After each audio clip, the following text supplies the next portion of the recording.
So I've got a policy, and I think when I start this policy, it is a lifelong commitment in the sense that I gotta keep making premium payments, at least to the terms that I originally planned or stated.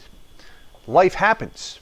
There's a recession, I lose my job, I can't make the payments for whatever reason. Now what do? Well, we'll be fine as long as the policy is set up properly.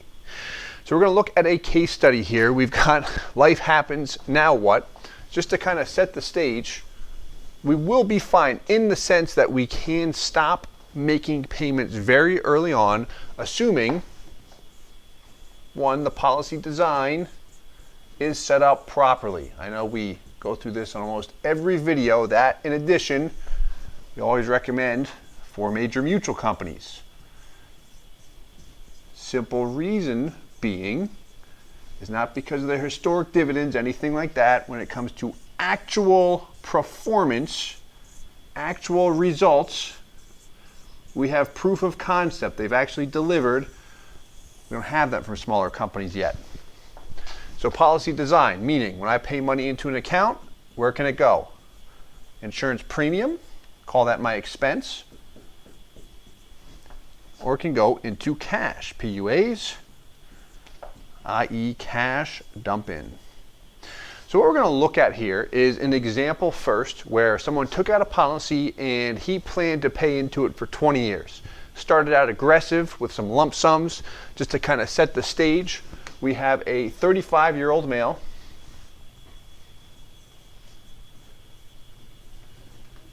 where option one, or scenario one I should say, is going to show $20,000 a year for 5 years. Okay. And then from that point, let's do it this way actually, he's still going to pay in $5,000 a year through year 20. Okay. Things will look great. Early break-even point, if I've got $20,000 going in, you're literally going to see the base premium at $2,000, 10% of my total desired contribution. Then option two, what color you want, Cheyenne? You want red? Yeah. Because this is if I think everything's going to go south. Oh no, I can't pay. Or we will assume he had $20,000 going in years 1 and 2, and then nothing thereafter. Not even the minimum premium. So I hit a point in time, we're going to see year 3, I can't pay anything in. Your agent, maybe it's our office, we call you and say, well, you can still pay your base premium, no problem. And the response from the policyholder is, no, I can't pay anything.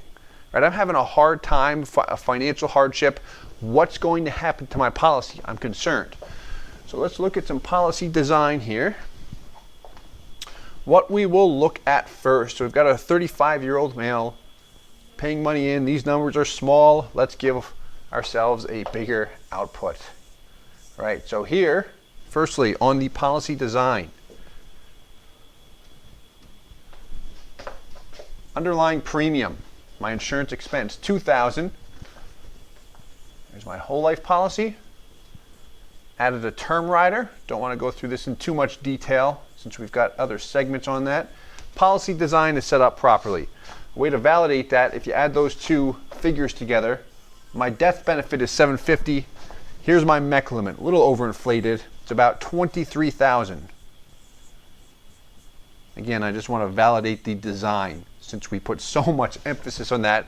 Design the policy right, and regardless if life happens or not, I'm in a better chance where everything can still work out. So here, policy is designed. Minimum premium, total contribution of $20,000. Okay. So here is going to be the example that looks good. I take this policy out. I'm a 35-year-old young man. Things are going well. I plan to pay in $20,000. I've got $100,000 in my bank. I'm going to gradually shift into the policy. Break even between years 3 and 4. That's nice and strong. And then I'm going to pay in $5,000 actually for 20 years is how long we model this. We're not going to go down because we don't need to here.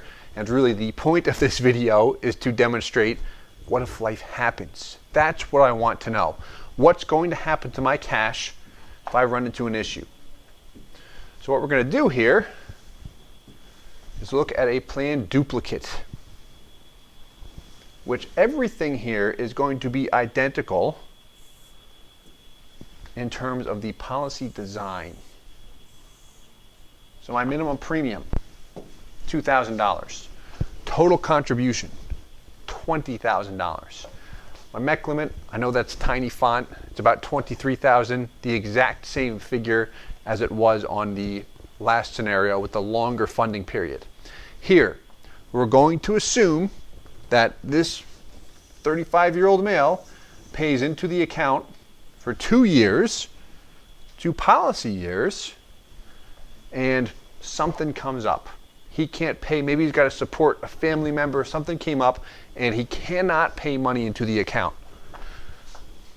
So, net after-tax outlay. This shows my actual out-of-pocket. What happens after the second payment? Nothing goes in. And we can do this with most companies, small ones as well, by the way. If I already have a policy with a small company. Here's my net cash value. What is amazing about this, year 4, how much have I paid into the account? 2 years of 20, total of 40K. By year 4, just like the example where I paid into it for 4 years, there's my break-even point. I'm paying nothing into the account, kind of like a high-yield savings asset. Money keeps on growing, I can access it, which is nice. Point is here, I do not lose my money. If I had a traditional policy where everything went into premium, how much money do I usually have in cash in the first year? 0. How about the second year? 0. So if I can't pay anything in after 2 years, in many cases, people who are exposed to whole life insurance will see a lapse. They lose everything they pay in. If it is designed, if it is structured properly, I put myself in a position where if and when life happens, the policy can pay for itself. I don't have to worry about, great, I've got to come up with an additional $2,000 out of pocket because life happened and I don't have that $2,000. No, the policy can pay for itself, and this is not even a case where it's borrowing from itself. Dividends and interest are covering it, and values continue to grow. I can reassume contributions if I want, but I don't have to. You're going to see my net returns, if we took a calculator here, are about 5% year over year. And that goes back to the core fundamentals of these cash value accounts. Safe, liquid, tax-free account. I can position money, tax-free if I do everything right. But again, it's liquid, it's safe. I know what I'm going to get. So if life happens, if the policy is designed properly, go back to that 10-90 split, majority of my contribution is going into cash, I'm in a position where the policy can take care of itself and my money continues to appreciate. I do not go backwards or lose my money. Hope this helps.